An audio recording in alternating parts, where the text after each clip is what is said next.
Good evening, hello and welcome to this special broadcast. I'm Anusha Sori. Home Minister Amit Shah is all set to embark on his third visit, which will be a 3-day visit to the Union Territory of Jammu and Kashmir. While on the agenda are a slew of development projects and crucial rallies lined up in areas like Rajouri and Baramulla. This will be the first such rally in the terror-hit region of, for example, Baramulla, post the abrogation of Article 370.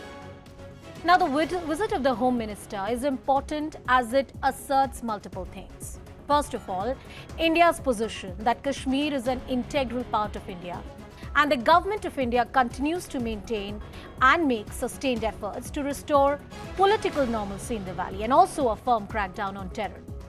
The visit, not to forget, also happens at a time when our neighbor country Pakistan continues to pursue a policy of asymmetric warfare, pushing terror in the valley and, more importantly, trying to internationalize the issue. For the next 30 minutes, we shall highlight the key issues of Jammu and Kashmir that the Home Minister is expected to address through this visit, and how the larger process of redefining the political narrative is intrinsic to the restoration of statehood in Jammu and Kashmir.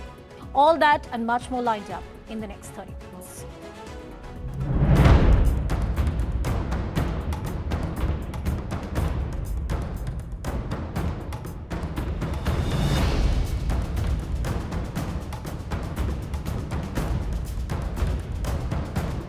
Pakistan and its agencies have been ensuring that the valley remains not in peace but in disturbance.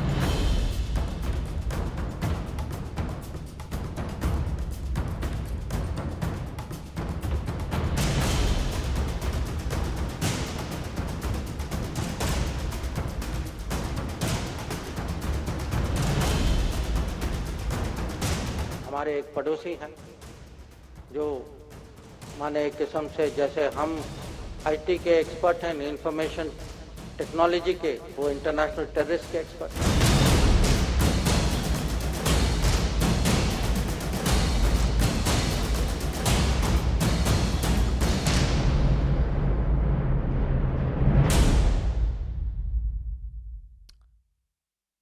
Well, let's also talk about what are the key factors that the Home Minister is going to address. If one were to look at this visit of the Home Minister very, very closely, there are strong messages. First, the security factor.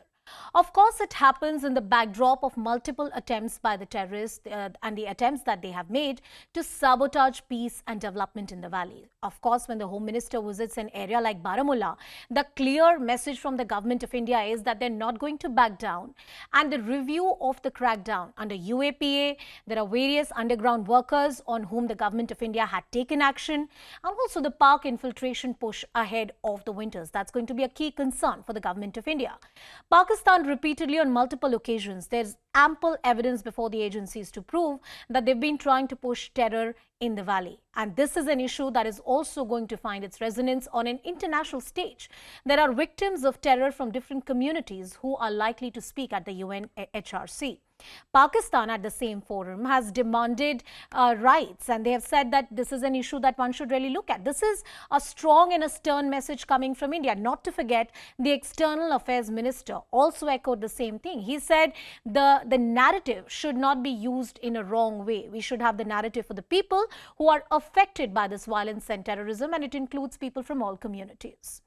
Let's talk about the political normalcy as well, returning to the valley. Now, it's a stated position of the government of India that at some point in time, the statehood would be restored. The factors responsible for it need to be created in order to make sure that the terror in the valley is under control. Outreach to various communities, Gujjars, Bakkarwals, more importantly, Pahadis may be recognized under the STs. There are also Yuva Rajput Sabha, which is ahead of the publication of the electoral rolls. All these communities are very, very critical when it comes to the entire outreach of the government of India.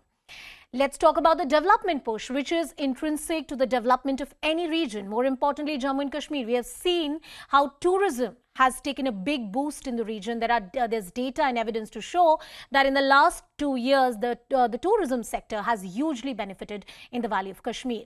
The foundation stone for development works in Jammu, the launch of flyover and corridors on the Jammu-Rajouri-Poonch highway, All of those are very, very important development projects that we are going to talk about. And of course, economic development forms the heart and soul of any kind of political stability or change that one may be really looking at. So those are the four broad factors that we are talking about, different factors on which the visit of the Home Minister is going to be very important. Joining us on the broadcast is also my colleague Tejinder Singh Sodhi, who's getting us more perspective on this entire visit. Tejinder, 3 days that the Home Minister is going to be in the Union Territory.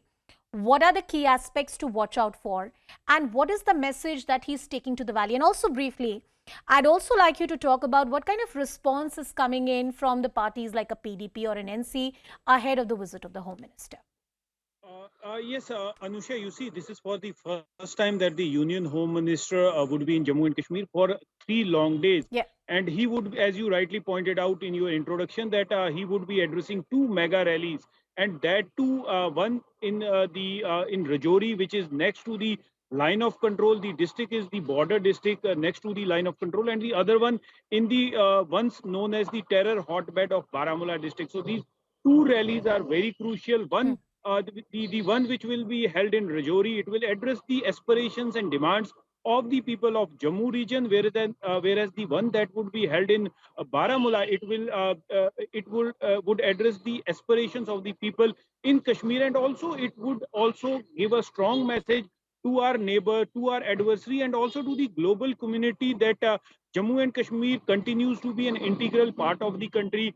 And after the abrogation of Article 370, those discriminatory articles like Article 370, 35A, the people in Kashmir Valley, they have already joined mainstream. We saw today several senior leaders, even a former deputy chief minister who is the founding members of People's Democratic Party, though he has now parted ways from the People's Democratic Party. At one point in time, after the death of Mufti Muhammad Saeed, he was named as the patron of PDP. So he has appealed the people in Baramulla to make the upcoming rally of Home Minister Amit Shah a grand success. He has asked people to participate in large number to make the rally a grand success. So this shows the changing political landscape in Jammu, in the Union Territory of Jammu and Kashmir, wherein the people and those leaders who were once the part of the political parties, the Kashmir-based political parties, especially like of that PDP, they are now appealing the people from their constituency to join hands and to make sure that the rally of Union Home Minister becomes a grand success. Okay. Union Okay. Home Minister, we are told that he's en route to Jammu Okay. on a special plane right now. He will be Yeah. landing in Jammu in next half an hour or so. After Okay. that, he would be heading to Raj Bhavan, Hmm. wherein he would be meeting various delegations. Yes, Anusha. Tejinder, there's one more aspect I want to talk about. There's this entire talk about the reach of the present government, the union government, and the BJP to various communities, Bakkarwals, Pahadis, various factions within Jammu. Jammu as a region, and there are various groups that have highlighted that historically they have been neglected because of the priorities of Kashmir. Is the Home Minister likely to talk to those sections of people as well? Indeed, Anusha, you see, this was rather, as you said, that there were several sections of the society that were marginalized. They never got any representation. Just a couple of days ago, the first Gujar from member of the Gujar community, Ghulam Ali Khatana, he was nominated for the membership of Rajya Sabha. So now we are told that even the Union Home Minister, when he will be addressing the people in Rajouri, he is going to announce the ST status for the Pahadi speaking people in the Union Territory of Jammu and Kashmir. So there are many Right, things which right. are on card during the visit of the Union Yeah. Home Minister. But as we were mentioning about those marginalized communities, Yeah. some of them have already got their dues after the abrogation of Article 370, Yeah. like the West Pakistan refugees, the refugees from POK. Yeah. But there is a lot that needs to be done, and we are hopeful that the Union Home Minister would address those demands when he addresses Okay. the people in Rajouri as well as in Baramulla. Yes. Thank you, Tejinder, for joining us on the broadcast and giving us that overall analysis and perspective. I open this question to our guest as well. Home Minister is in Jammu and Kashmir, and of course, it's the countdown to that crucial visit. The desperation of Pakistan is clearly showing, and this is an attempt to restore greater degree of normalcy in the valley. And to what extent Can the government of India address various concerns? And of course, we'll also talk about Pakistan's desperation against the normalcy which India continues to make, the sustained efforts of the government of India. Joining us on the broadcast is Neeti Jain. She is the spokesperson of BJP. Mr. Sushant Sareen, who is the senior fellow at ORF, also an expert on strategic affairs, is also joining us on the broadcast. Mr. Majid Haidari, who is a senior journalist, is also with us on the show. And Ankur Sharma, who is the president of Ekjut, a Jammu party, is also joining us on the broadcast. Neeti, I come to you first. The visit happens at a time where there is increased cacophony from our neighboring country, Pakistan. Once again, they're trying to internationalize this entire issue, and External Affairs also rightly said that our neighboring country is also a country which sends international terror across the world. But talking about the Union of India and their political agenda to have at some point, in history or in the next few years, elections in the Union territory of Jammu and Kashmir, and at some point have the statehood back. Talking in that regard, what are the various concerns that the Home Minister is expected to address, and what is the larger message he is taking to the people of Jammu and Kashmir? Okay, let me first begin by correcting your correspondent Tejinder. This is not the first time that Amit Shah ji is going to be in Jammu and Kashmir for 3 days. He was there last year, October as well. And that was a 3-day visit, and he stayed at Pulwama overnight, and he addressed all of those issues. I think, Neeti, what he was talking about is in the larger context of Baramulla, like the first time there is a rally happening in Baramulla. Yes. And Baramulla, this is one area where, last time it was Pulwama. But the point that I'm trying to make is that Amit Shah ji, for him, Kashmir and Jammu Kashmir has been a very sensitive topic. And he said that not only outside of the parliament, but also inside the parliament. When he said that he gets angry every time Kashmir comes up. So we can understand that sentiment from everything that he has said. That said, even in Delhi, he has held a lot of security review meetings and all of those things. So yes, Pakistan infused terror can be done just to gain some kind of attraction, a desperate attempt by them to time it in such a manner, which was a few days back. So in all of those contexts, the second thing that you asked me about were the elections. That is, the EC apparently is going to come out with an election roll in November. I think November 25th is when they come out. So the elections are mainly going to be dependent on Election Commission. But yes, the government has said that they want at some point in time the elections to happen and the political stability to come in. But before that political stability to come in, I think it is important that that all of this aspect, the security aspect and the infrastructure and everything that the government is doing right now needs to be stabilized a lot more before the political stability can be brought in that area. Are there clear markers that the Union of India has when it comes to the term political stability? Because that's going to be a relative term in the context of Jammu and Kashmir, Neeti. So, like I said, that before we talk about political stability, let us talk about the infrastructure development that has happened. During this visit as well, Amit Shah ji is inaugurating a cancer hospital. He is meeting all of these people that you said have been neglected in the past years because of the political instability in the state. So, let all of those things come to a balanced ground. And that is when we go to the political stability and the markers that would define that stability. Okay. So I think we're a long way from where we were to where we want to be. But I think we're on that continuum and we're moving forward on that continuum on great speed. All right, Ankur, I want you to come into the discussion, and I've seen you talk about these issues in the public domain, especially when it comes to the Jammu region. And this is a government that has repeatedly spoken about the communities historically ignored, the politics of appeasement, ignoring the real causes of people, especially in the Jammu region. Ahead of this crucial visit of the Home Minister, what are the expectations of the people of Jammu that you can highlight? As far as this recent visit is concerned, I can tell you that this talk about development and infrastructural issues, etc., is something which is very routine in nature. I think the real issues Jammu and Kashmir is fraught up with is, number one, the targeted killings of Hindus and non-Muslims in J&K, which is akin to genocide. And since 1990s, as on date, Hindus of J&K have been demanding that whatever has happened to the Hindus in 1990s in Kashmir as well as in the Muslim majority districts of Jammu province, it should be officially declared as genocide so that tribunals can be set up and justice can be met. Now this Hindu genocide is unabated. Now you have seen the recent targeted killings. It is a continuum. It is a continuous expression of the continuous unabated Hindu genocide in Jammu province. Now the second issue is after the abrogation of Article 370 and 35A, its abrogation had to be taken to its logical conclusion. Abrogating 370 and 35A was just the necessary first step. After that, ultimately the levers of power had to be shifted from half separatist constituency to the nationalist constituency, which could have been done if census 2021 would have formed basis for the new delimitation exercise. I think the old Nehruvian policy was adopted by this dispensation also, and they decided to conduct delimitation on the basis of fraud and fudge. And this has been the official position of BJP as well, that 2011 census, all the preceding census were fraud and fudge. They decided to conduct delimitation on 2011 fraud, fudged, anti-Jammu, anti-national census, and handed over 47 seats to Kashmir and 43 only to Jammu. Had it been on 2021 census, Jammu would have got 50 seats, Kashmir would have got 40 seats. Third, the democratic assault, which is also known as land jihad in Jammu province, which has been unleashed by Pakistan and ISI using democratic institutions of the state of J&K, that is not being talked about. That is the real issue.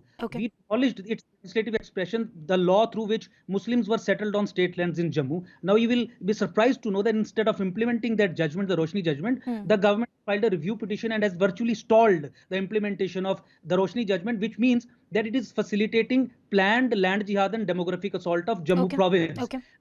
Yeah. So Ankur, you've made some very pertinent points. Targeted killings, abrogation had to be taken to a logical conclusion. The census 2021 and how the earlier census has been made a basis, and land jihad, quote unquote, that you're talking about. I want to bring in other guests as well. Mr. Sareen, I'm coming to you.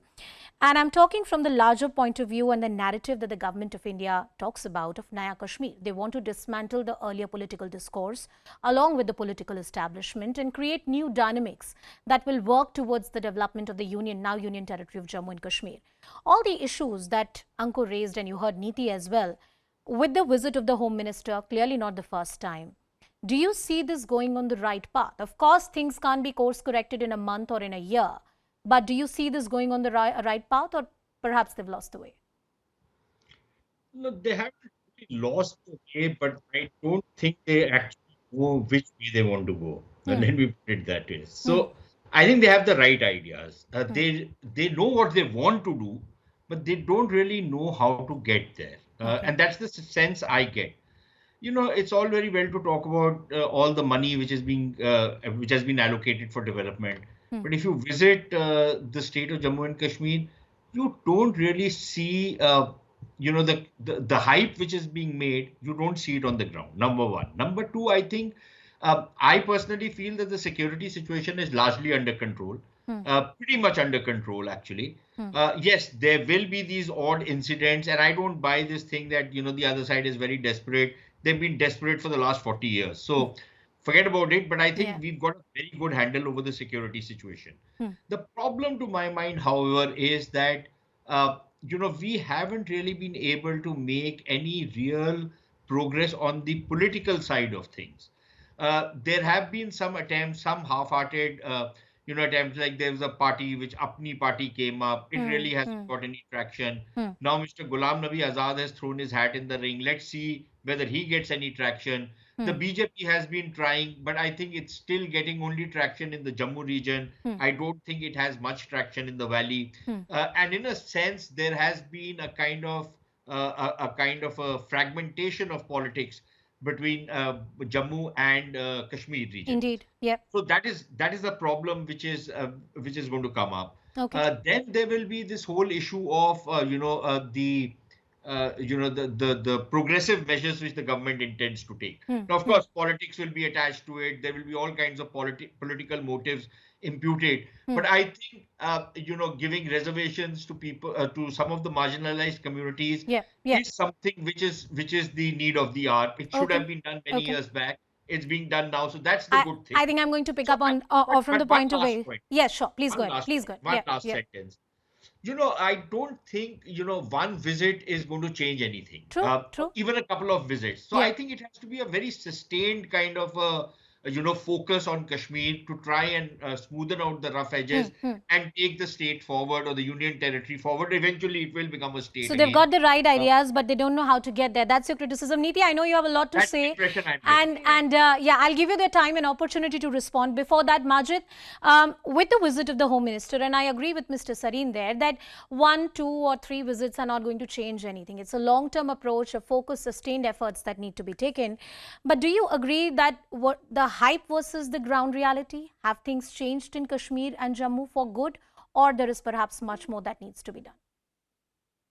Well madam उनके देखे से जो आज जाती है मुंह पर रौनक वो समझते हैं कि बीमार का हाल अच्छा है well firstly two things at least appreciable about Amit Shah ji is that one he managed the abrogation of article 370 like a bloodless coup all appreciable and second that Kashmir has become hartal mukt we don't have any further hartals in Kashmir and that is a very good thing really appreciable of honorable home minister but then let's see Kashmir from the perspective of what was promised to Kashmir after the abrogation it has been 3 years of no democratic elections no democratic governance and 3 years of no statehood. Otherwise, Honorable Home Minister himself said in the Parliament that we'll restore statehood once the normalcy returns. But the point here is that we are so much into a scary situation that it's second visit of Honorable Home Minister, and the second time again there is an escalation in terror-related activities, which is not a good sign, especially ahead of such a high-profile visit. It's all the way condemnable. Second point is that the public alienation. My brother from Jammu, my Dogra brother is on the panel. I couldn't find him anywhere convincing about what BJP has been able to achieve. Or even Sushantji was not able to convince me that he is appreciable about what all has been done. The reason is that what was promised and what the stature of Honorable Prime Minister and Home Minister is about that Honorable Prime Minister says he's the Pradhan Sevak and he says na khaunga na khane dunga.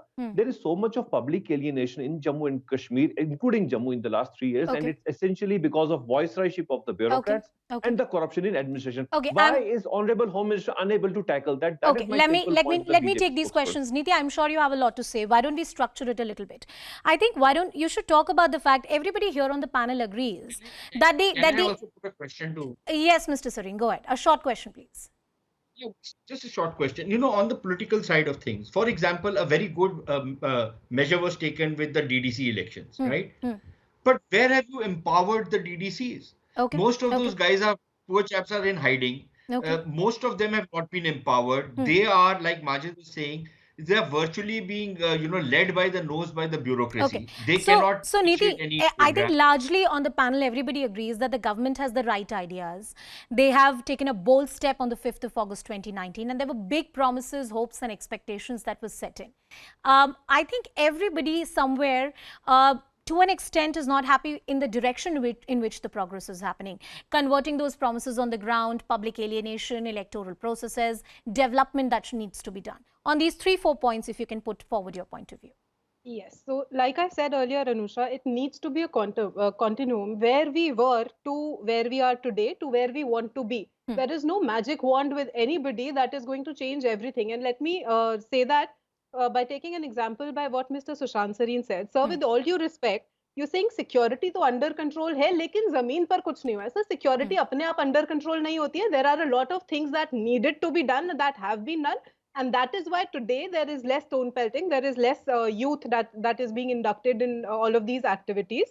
So that is one part. Somebody did that, and that is why we are where we are. The second thing you said is that the money is coming in, but on ground development नहीं दिखती है. Sir, पैसा लाना भी in Kashmir for development is a huge task. I hope you'd understand from where we were. Nobody was willing or nobody wanted to get into Kashmir because of the situation that was there. So to get where we are today also needed that effort.